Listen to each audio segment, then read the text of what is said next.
Ce Shabbat Parashat Vayera, le 28e jour du mois de Tevet. Chafret Tevet, Chafret qui représente Koach, la force. Je vais partager avec vous deux petites histoires. Une de la rabbinite Chana, puisque c'est, comme je disais, l'anniversaire de la rabbinite Chana. La rabbinite Chana, la mère du rabbi, l'épouse de Rabbi Levi Yitzchak Schneerson. Et aussi, personnellement, c'est le Yortzeit de ma grand-mère, comme j'appelais notre Baba, Frida Bat-Reb Moshe.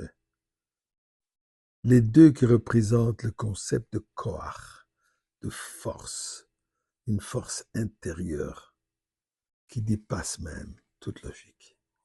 Avant cela, disons d'abord, Mizmor le Toda, remercions Akadosh Baruch Hu pour toute la force qu'il nous donne et pour tous les miracles qu'il nous fait. Alors, Mizmor le Seigneur, il a donné Kolorat, Idu Sadene Besimcha, Boy le Fano Bernana, Duka de Noël, Him Hu Son of la Nachdam Marisoi, Boy Shor Besel Khatrois Besila, Hoidu le Bach Shboy, Kitoy va de Noël l'homme Khasdoy Viader, Voder Amunasoy, et bien sûr la Tzedaka, Erev Shabbat, en plus Shabbat Mevarchim, le mois de Shvat, un mois de grande importance qu'on en parlera une autre fois. Alors, la Rebbe Tzachana. Peut-être vous êtes au courant, vous savez que son mari, Reb Levi Yitzchak, qui était le Rav de la grande ville d'Yekaterinslav, de Dniepropetrovsk, malheureusement fut emprisonné, envoyé en exil pour ses activités de propager le judaïsme. Un courage extraordinaire qu'il avait de s'être arrêté de rien, malgré le danger imminent qu'il a eu de par les communistes, les FCC, et d'ailleurs, ça lui a coûté la vie. Prison, exil, mort très jeune. La rabbinite elle-même aussi fut interrogée plusieurs reprises. Ils ont essayé de tirer d'elle de l'information à propos des activités de son mari, à propos des gens qui venaient les visiter, les chassidim, les personnes avec qui, ensemble, ils propageaient le judaïsme, faisaient des chadarim, des écoles, tout ce qu'ils pouvaient. Ils voulaient avoir toutes ces informations d'elle, pensant que d'une femme qui a tellement souffert, son mari en exil, en prison, elle va certainement vouloir racheter son mari,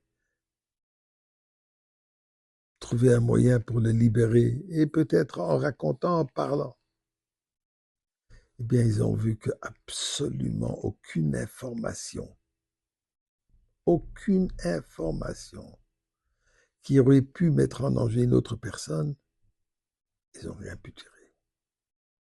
À un certain moment, un des interrogateurs lui dit, mais Madame Schneerson, vous savez bien que votre mari, il est en prison puisqu'il était tellement têtu. En faisant d'allusion, ça peut vous arriver à vous aussi. La rabbinite Chana de répondre, mon mari n'est pas en prison puisqu'il est têtu. Mon mari, il est en prison puisque c'est un homme de foi, un homme de vérité. Et ceci n'est pas un crime. Même cet interrogateur, il a été surpris de cette réponse, pleine de conviction, polie, sans crier, mais pleine de conviction. Ça, c'est le koach, cette conviction absolue de la vérité, de ce qui est juste, doit toujours être respecté. Par rapport à ma grand-mère, survécu 4 camps de concentration. Des miracles sur miracles sur miracles. Finalement, après la guerre, revenu en Belgique, malheureusement seul,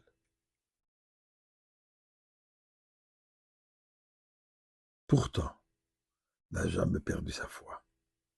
Et je me souviens d'une discussion que j'ai entendue entre elle et une autre femme, connaissance, ou même peut-être une copine, qui malheureusement, l'Holocauste lui a affecté, qu'il a perdu son judaïsme. Et durant une discussion assez tendue, cette femme dit à ma grand-mère, Frau Riff, Madame Riff, wie können Sie glauben nach dem Krieg? Comment est-ce que vous pouvez toujours avoir la foi après la guerre, après tout ce que vous avez vu? Ma grand-mère de lui répondre, Wie können Sie nicht glauben? Comment est-ce qu'on ne peut pas croire? Koach, la force, au mérite de ces femmes. Nous méritons déjà tous d'être délivrés de l'exil.